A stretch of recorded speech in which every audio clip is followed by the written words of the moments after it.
जय सीते जय सीते सीते जय सीते जय सीते सीते जय सीते जय सीते सीते।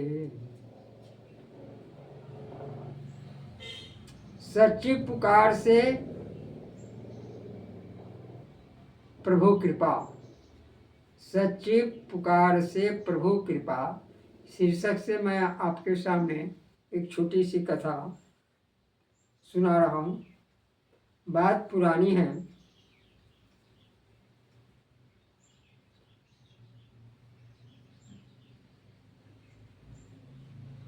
उन दिनों प्राइमरी पाठशाला बेरी नाग में चौथी जमात में पढ़ता था। 10 वर्ष का मैं, वयोवृद्ध पिताजी, यही मेरा परिवार था। माँ जब मैं 2 मास का था तभी चल बसी थी। न कोई भाई और न बहन थी। मुझे याद है कि उन दिनों में भक्त प्रहलाद, ध्रुव, द्रौपदी और गजेंद्र आदि की कथाएं कविता रूप में गा कर अपने वयोवृद्ध पिताजी को सुनाया करता था। हृदय पवित्र था। राग, द्वेष, काम, क्रोध, लोभ, मोहादि विकारों के अस्तित्व की मुझे तब कल्पना भी नहीं थी। मैं कहता, भगवान, मैं दुनिया में अकेला हूँ, मेरा कोई नहीं है, तुम ही हो। मुझे विसारना नहीं। भक्तों के चरित्र गाते सुनते मेरी आंखों से आंसुओं की झड़ी लग जाती थी। पाठशाला जाना, घर आना, अपने पिता को कथाएं सुनाना और भक्तों की महिमा गा कर सो जाना, यही मेरी दिनचर्या थी। एक बालक ने ऐसा कहा।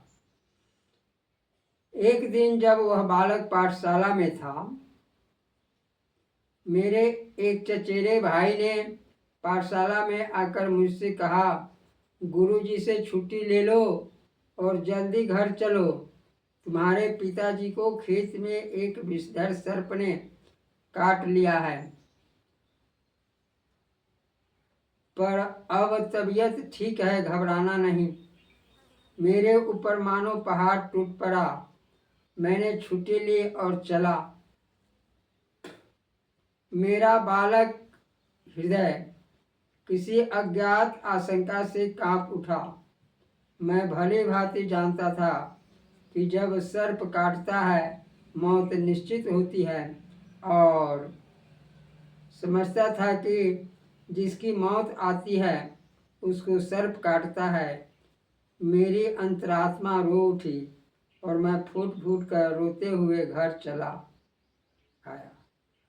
भाई ने बहुत समझाया कि चिंता करने की कोई बात नहीं है, पर मेरे पग घर की ओर चलते ही न थे।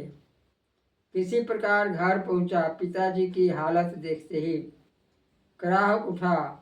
उनका चेहरा पीला पड़ गया था, आंखें अंदर की ओर धंस गई थी, सारे शरीर में भयंकर सूजन थी। मैं डर गया और बिलखने लगा। पिताजी को होश था पर बेचैन थी।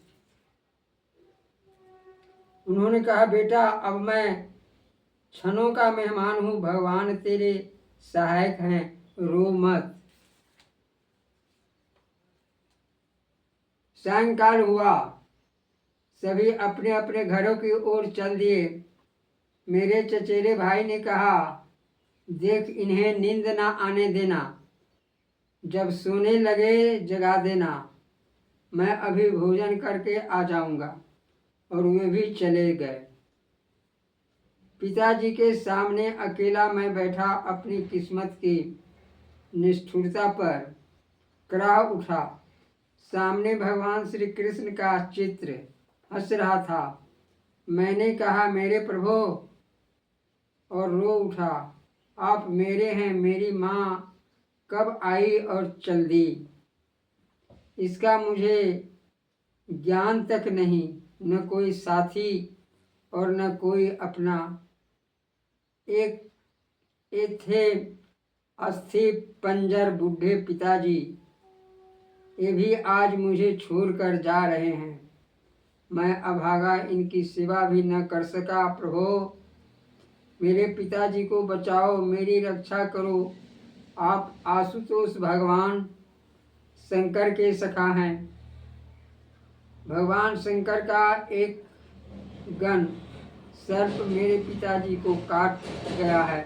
प्रभु अपने सखा तक मेरी यह सिफारिश पहुंचा दो कि उनका सर्पराज अपने विष की अग्नि को मेरे पिताजी के शरीर से शांत कर इन्हें स्वस्थ कर दें। प्रभु मेरी विनय सुनो। प्रार्थना करते करते मेरा गला भर आया और मैं बिलख बिलख कर रोने लगा।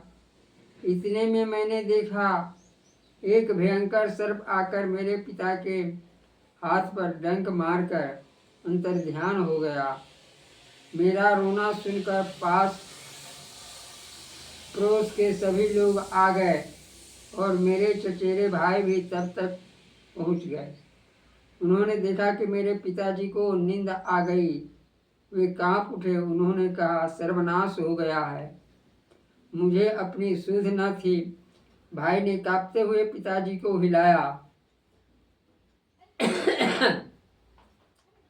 हमारे आश्चर्य का ठिकाना न रहा जब वे ऐसे उठ बैठे जैसे गहरी निद्रा के पश्चात कोई उठता है और बोले, अब मैं ठीक हूँ, बेचैन नहीं है। तुम लोग सो जाओ। हम सभी एक दूसरे के मुंह को देखने लगे। मैंने अपने प्रभु को प्रणाम किया और इस दिव्य चमत्कार का किसी को पता न लगा। वे दिन भी थे और आज भी है। आज मेरे परिवार में वृद्धि हो गई। पिताजी अभी जीवित हैं और हम लोगों की देखरेख करते हैं।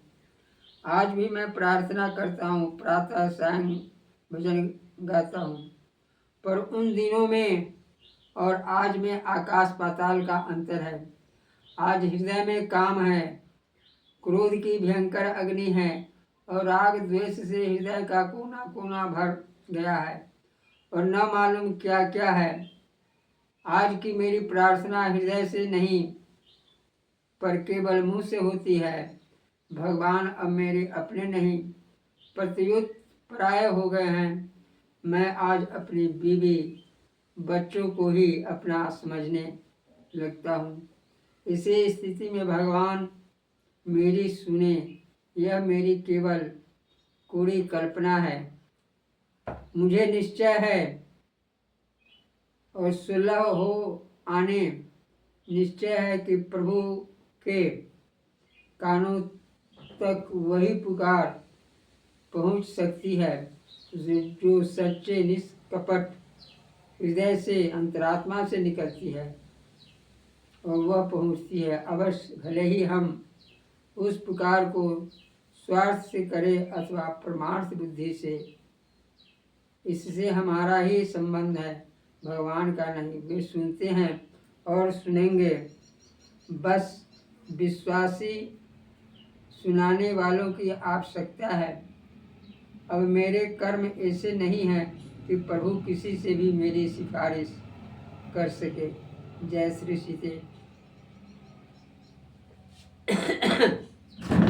यह कथा प्रसंग आपको अच्छा लगे तो कृपया इसे बार बार सुनने का प्रयास करेंगे। जय श्री सीते।